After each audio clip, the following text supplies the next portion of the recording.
Welcome to the Innovation Squadcast, making a positive difference in learning through innovation. Welcome to the Innovation Squadcast, and thanks for making us part of your educational PD journey. First-time listeners, welcome, and for our returning listeners, welcome back. We are glad you are here. We're so excited today. We're talking about Schoology as the year comes to a close, right? And we know we got to wrap up those Schoology courses and then think about, a lot of teachers are thinking about the next academic year.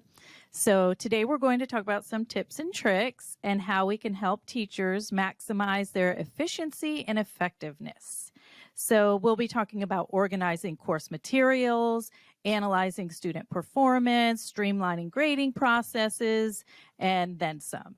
So tune in so you can hear how to make the end of the year a time of reflection and preparation, because we know that teachers are always looking to prepare for the future. So I have a question, though. Are we excited about Schoology or the end of the school year? It's kind of put together, so I just wanted to differentiate. I think both. I know we get excited over Schoology, right?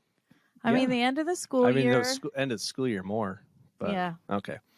So I guess let's go over some common questions that we have at the end of the year. And a lot of those have to go around grading. So in the show notes, we have a couple of links in there. One of them is the Schoology Corner final grades. Jimmy, if we can maybe put that up on the screen. And these links that we're talking about, we share these out at schools. We have put them in newsletters, so it's not something you haven't seen before, but we'll talk about it.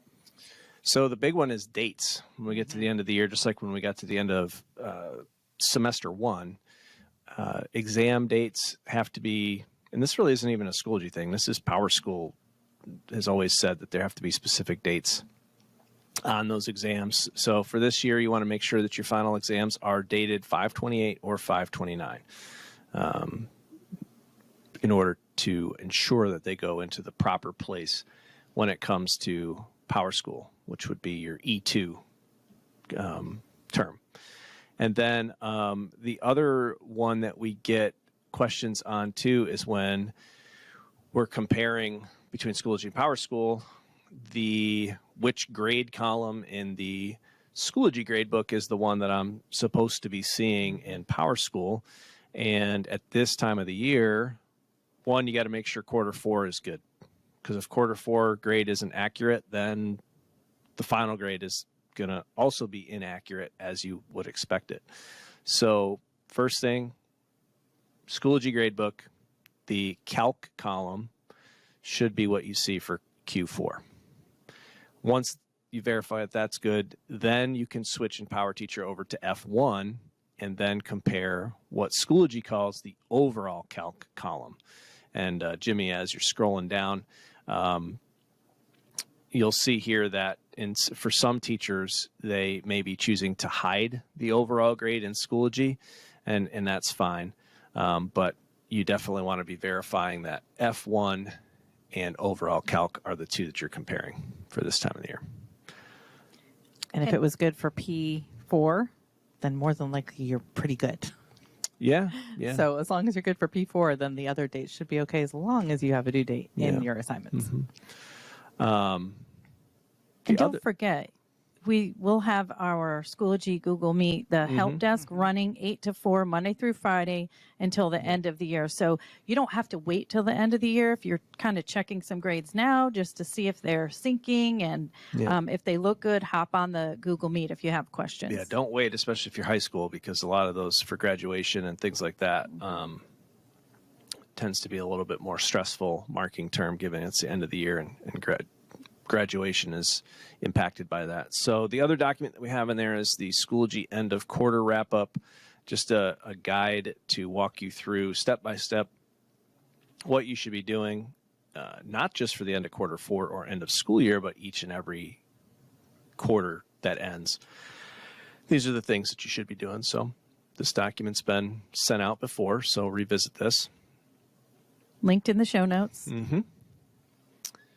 And let's see. So the other thing that comes up end of the year when the last day of quarter four's term in Schoology goes past, courses disappear. They don't really disappear. They get what? Archived. That's right. They do. They archive. And, that causes a little bit of panic from some teachers that may be looking for, I needed to look at the grade book, or I needed something for my course. It's gone. Well, it's not gone. So I just want to make sure that we know how to do that. So in under courses, so Jimmy, you can. So we're back into Schoology now. Yeah, back in Schoology. You're going to want to go to the My Courses section, which is on the far right-hand side of the courses area. And then in looking at this list of your current courses, you'll see that you have archived as well. This could be a very long list because it's going to be archived from, whenever you first began using Schoology. So pay specific attention to the dates that you have on those and scroll down through. So any course that's archived, you can go into it. You can see all the grades. You can see everything that you need at that time. Okay. But what if I love my course so much this year and I'd love to have it next year? Great segue there, Nicole. Super organized and ready to go. Right. Yeah. Do I have to redo it? Do I have to reinvent the wheel? No, actually you don't. Oh, okay. You can take your whole course and you can save it to your resources. So in order to do that, you're going to want to be on your materials page of whatever that Schoology course is. And then at the very top to the right of where it says add materials, you have options. And one of those options is save course to resources. Now, when you do that, it's going to save the entire course as a folder wherever you place it in your Schoology resources area. Okay. So you go ahead and do that. Sometimes I'll go into resources first and create a collection. So that way I know exactly what it's called. Yep. Maybe for that year or whatever. And then when I save it to my resources, I already have a place to put it. Yes. I know some teachers have done that just because they have different courses that they want to save, or really maybe first semester. Yep. That kind of thing. Right. It So can you can- organize it better. Yeah, you could see there in that little quick example there, that Tech Class 24-25 demo, that's what it looks like when you save it. And then when you go into it, that's where you start to see all the individual items and folders that you have in there that you can utilize in the subsequent school year. So we'll come back to that in just a minute with kind of like the prep for next school year. But before we do that, we have some Google Meet sessions for end of year wrap up help. And when are those? Those are Monday, May 12th, and Monday, May 19th. Yep. From 8 to 8:30, 3 to 3:30, and 4 to 4:30. And how does one go about getting into those sessions? That's going to be linked on the newsletter that comes out from the Office of Technology. That'll be coming out soon. So there'll be links for each of those, and you don't have to register or anything. You just hop on when at any of those time frames on either of those days, both Mondays. Yep. Yeah. So the newsletter is actually as we segue into like prep. Well, did I leave anything out for end of year? I don't think so. I don't think so either.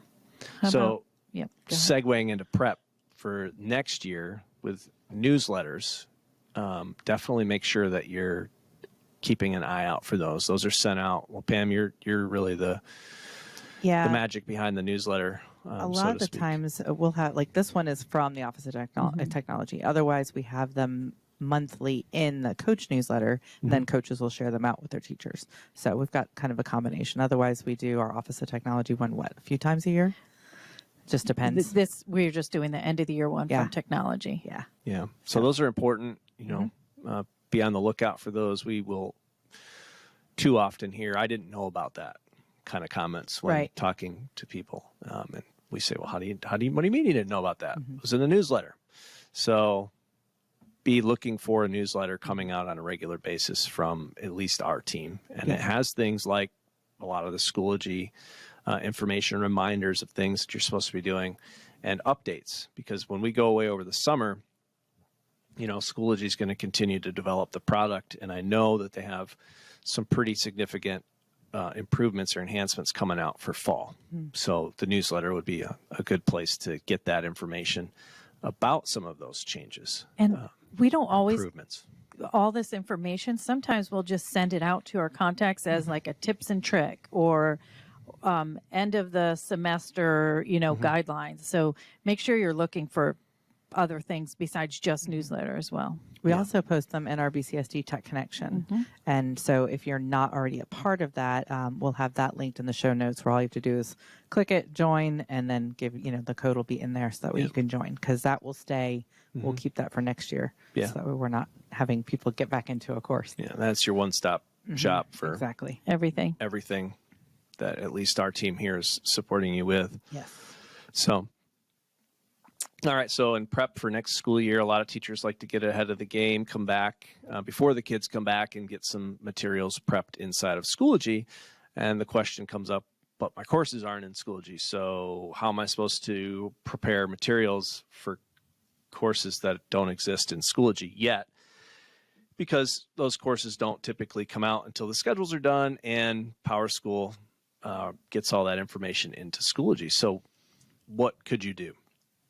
One, you could go back up to your resources area and you could continue to add to modify the resources that you saved from this school year or any school year for that matter, and prepare them there. If you do prepare them in there, so I guess, Jimmy, if you go into the Tech Class 24, your demo one that you did at the bottom, if we'll scroll down, you have a material in here, like an assignment, graded assignments. Seems like there might be an assignment in there. So if let's say, for example, that test that's there was something that, was prepared over the summer and the school year rolls around and I want to add that into my course to pull something from resources, you're just going to go to that item and then the little settings icon on the right, and then you can do add to course. And then that you could drop it into, you can multi-select and put it into any course that you want. So you can prep over the summer before school starts in your resources area.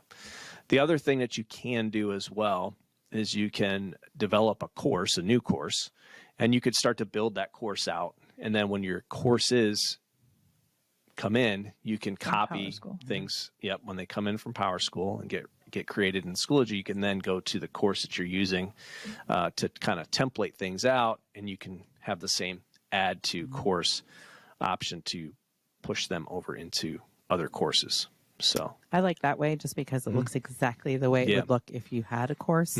So then you can kind of figure out, especially if you're particular about colors of your folders and the order and all that kind of stuff. It gives you a little bit better look at what it'll look like on the kids' end. Yeah. I was just going to say, I like to have those folders created and color coded before and then add to my course. So to create a course, some people might be asking, well, how do I create a course? I've never created one. Go to courses.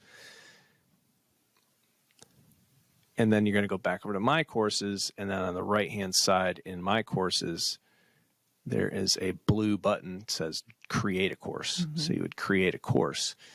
Anything with an asterisk is something that you are required to put in. So course name, section name, doesn't really matter. The course name does. You're going to want to name it something that makes sense. If you see a drop-down menu with some suggested course names, ignore them, make your own. Don't select one from a drop down. I would just say, the section name, you could just leave a section 1, and then subject area, grade level. And what's important is actually the grading periods. You're going to go to the bottom of that list of grading periods and select the PD ongoing 3-year. And the reason you want to do that is you can see the end date for that isn't until August 1st of 2027. So you don't ever have to worry about it archiving on you at any point in the year. Once you've done that, you hit create and that course is available for you. It's an empty shell.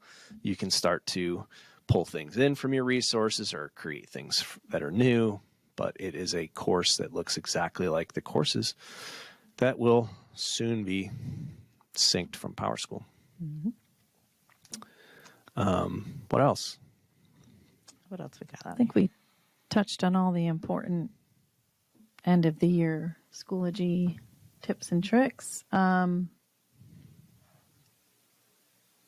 about any summer PD or anything like that? Oh, we always have summer PD. Yes. Pam just worked at organizing all that.